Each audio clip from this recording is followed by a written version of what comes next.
सभी साथियों को 73वें गणतंत्र दिवस की बहुत बहुत बधाई। मित्रों, हम आज़ादी का अमृत महोत्सव मना रहे थे। गणतंत्र और गणतंत्र का अर्थ है देश के हर व्यक्ति को अपनी बात रखने का, अपने विचार रखने का अधिकार है। निश्चित रूप से यह अधिकार हमें मिला है, पर हमें नहीं भूलना चाहिए कि इस अधिकार से पहले कुछ कर्तव्य, कुछ दायित्व भी हमारे निर्धारित करते हैं। भारत की सुंदरता का वर्णन करते हुए कहा गया है, भूलोक का गौरव प्रतीका वह पुण्य लोचन स्थल कहा, फैला मनोहर गिरि हिमालय और गंगा जल कहा, संपूर्ण देशों से अधिक किस देश का उत्कर्ष है, उसका की जो ऋषि भूमि है वह कौन भारतवर्ष है। ऐसे भारतवर्ष के आजाद नागरिक, ऐसे भारतवर्ष की संतानें, जिस भारत माता ने हमें अपनी गोदी में पाला, जिस माता ने हमें अपनी कोख में 9 मास रखा, जिस धरती माता ने अपना सीना फाड़ कर हमारे लिए अन्न दिया, जो बादल हमें पानी देता है, सूर्य हम पर धूप बरसाता है, चंद्रमा शीतल छांव देता है, उस देश की रज में लोट लोट कर घुटनों के बल सरक सरक कर हम बने हुए। और यदि हम कहते हैं जननी जन्मभूमि स्वर्गदपि गरीयसी, तो उस जननी के लिए, उस भारत माता के लिए हमारा क्या कर्तव्य है। मित्रों, हम माँ से इतना अधिक जुड़े हुए हैं कि यदि कोई हमारी माँ बहन के लिए शब्द कह दे तो हमारा खून खोल जाता है। तो अपनी भारत माता के लिए हम कैसे अपशब्द सुन लेते हैं। क्यों हमें यह नहीं लगता कि मेरा देश है, मेरी भारत माता है, जिसके आंगन में पल करके बड़ा हुआ वह भारत माता। और यह भारत माता की ही बात नहीं है, आपको गांव को, धरती को, गंगा को भी माता कहते हैं। गंगा नदी का पानी नहीं कहा जाता, उसे गंगा जल कहा जाता है। घर में बेटी के ब्याह के बाद गंगा स्नान की परंपरा हमारे पास है। हर परिवार की महिला अपने पति और बच्चों के लिए अहोई, आठवीं, सोई, षष्ठी और करवा चौथ का व्रत करती है। उस देश की संतानें क्या आज अपने कर्तव्य और दायित्व को भूल गई। ध्यान रखिएगा, कभी देश को खतरा बाहरी शत्रुओं से उतना नहीं रहा जितना घर के मीर और जयचंदों से रहा। घर के विभीषण ही लंका ढाते हैं, वरना बाहर वालों की हिम्मत नहीं होती कि उसे छू भी सके। देश सुरक्षित है क्योंकि हमारी जल, थल और वायु सेना सीमाओं पर तैनात है। हमारा संस्थान सुरक्षित है क्योंकि हमारे सारे सुरक्षा कर्मी दिन रात इस दरवाजे पर बैठे रहते हैं। वे आने से पहले देखते हैं कौन यहाँ प्रवेश कर रहा है। हमें अस्त्र शस्त्र लेकर कहीं लड़ने नहीं जाना, सब जा भी नहीं सकते। तो यदि हम वहां जाकर नहीं लड़ सकते तो फिर हमारे क्या दायित्व निर्धारित किए, हमारा क्या कर्तव्य है। एक प्रश्न बार बार मन में आता है। हम कहते तो हैं, माँ तुम्हारा ऋण बहुत है मैं किंचन, किंतु कर रहा फिर भी निवेदन, थाल में सलाहूं सजाकर भाग जब कर गया स्वीकार हमें भागने जाने के लिए भी नहीं कहा गया। हमसे तो बहुत छोटी अपेक्षाएं जोड़ी गई।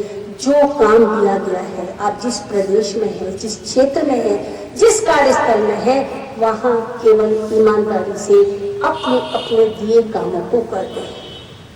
संभव है तो दूसरे की सहायता कर दो, बातों का विकार ना टालें, एक दूसरे पर ना छोड़ें, केवल अपना दायित्व समझ लें। आपसे हो सके तो दूसरे की सहायता करें। क्या हम इतना करने के भी योग्य नहीं है? क्या देश को आगे बढ़ाने में हमारी इतनी सी भूमिका भी नहीं है? और यदि है, और यदि हम ये सब कर सकते हैं, तो हमारे से गौरव से ऊंचे होने चाहिए कि हाँ, मुझे जो कार्य दिया गया था उसको मैंने निष्ठा और लगन से पूरा किया। और क्या चाहता है देश आपसे?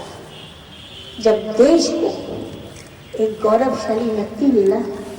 जब देश का नेतृत्व एक कुशल व्यक्ति के हाथों सुरक्षित है तो हम कम से कम सामान्य नागरिक उसके साथ कंधे से कंधा मिलाकर तो खड़े हो सकते हैं। और वो हमसे क्या चाहता है? यही कहता है ना कि आप जिस संस्था में आप जहाँ हैं बस केवल अपने कर्तव्यों का पालन करते रहिए।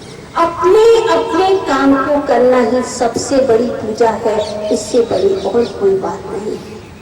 मुझे याद आता है जब कहा जाता है कि भारत कोई भौगोलिक खंड नहीं है, कोई सीमाओं में बंधा हुआ एक छोटा सा भूमि का टुकड़ा नहीं है। भारत नहीं, इस स्थान का वाचक गुण विशेष लड़का है, किसी एक देश का नहीं है, शील भूमंडल भर का है। जहां कहीं एकता अखंडित, जहां प्रेम का स्वर है, देश देश में वहीं खड़ा जीवित भारत का स्वर है। निखिल विश्व की जन्मभूमि वंदन को नमन करूं मैं, किसको नमन करूं मैं भारत, किसको नमन करूं? यह देश जिसके लिए आप कहते हैं ऐसा देश है मेरा, कैसा देश? और फिर आगे बताते हैं, जब जीरो दिया मेरी भारत ने दुनिया को तब गिनती आई, चांदों तारों की भाषा दुनिया को हमने सिखलाई, विज्ञान दशमलव भारत तो यूं चांद पे जाना मुश्किल था, आकाश और धरती की दूरी का अंदाज लगाना मुश्किल था, सभ्यता जहाँ पहले आई जन्मी जहाँ पर पहले थी कला, मेरा भारत वो भारत है जिसके पीछे संसार चला, चलता ही रहा बढ़ता ही रहा, भगवान करे खूब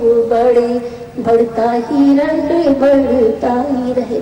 क्यों बढ़ता रहे? क्योंकि तो मेरा देश है, इसमें प्रीत की रीत है प्रीत जहाँ की रीत सदा, जहाँ काले गोरे का भेद नहीं है, जहाँ देश नहीं दिल भी जता है।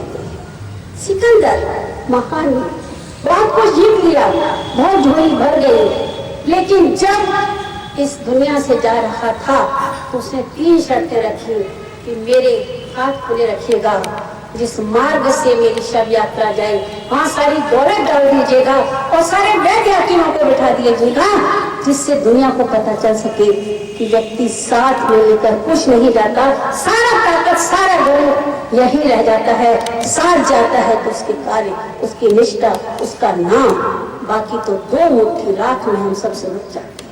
तो जब सब जानते हैं फिर भी हम उसे मानते क्यों नहीं? यह एक बड़ा प्रश्न हम सबके सामने है। मेरा गणतंत्र दिवस की वेला पर अपने साथियों से बस एक ही अनुरोध है, एक ही निवेदन है कि हम भारतवासी अपने संविधान का, अपने गणतंत्र का मान रखते हुए हमें जो छोटे छोटे कार्य सौंपे गए हैं, हमें कोई देश पर लड़ने के लिए नहीं जाना, हमें कोई विश्वत रेखा का वासी नहीं बनना, हमें कोई ध्रुव प्रदेश में नहीं रहना, जिनके लिए कहा गया था विश्वत रेखा का वासी जो जी लेता है हाँफ हाँफ कर रखता है अनुराग अलौकिक, वह भी अपनी मातृभूमि पर। हमें तो सुख की नींद मिलती है, चैन का बिस्तर मिलता है, सुबह उठकर खरामा खरामा आ जाते हैं, अपनी ड्यूटी बजाते हैं और चला जाते हैं। क्या उस छोटे से 8 घंटे के समय में भी हम अपनी निष्ठा का पालन नहीं कर पाते? आज हम सब वचन लें कि हम अपने अपने दिए कार्य को निष्ठा के साथ करेंगे, लगन के साथ करेंगे। यह हमारा कार्य है, हम किसी पर कोई एहसान नहीं कर रहे। आज देश ने हमें मौका दिया है कि हम केंद्रीय सरकार की सेवा में हैं। सबको यह मौका भी नहीं मिलता कि इस झंडे का सम्मान कर सके, एक ध्वज तले आ सके। तो मित्रों, बस एक बार फिर जय हिंद वंदे मातरम कहते हुए मैं अपनी बात को समाप्त करती हूँ। वंदे वंदे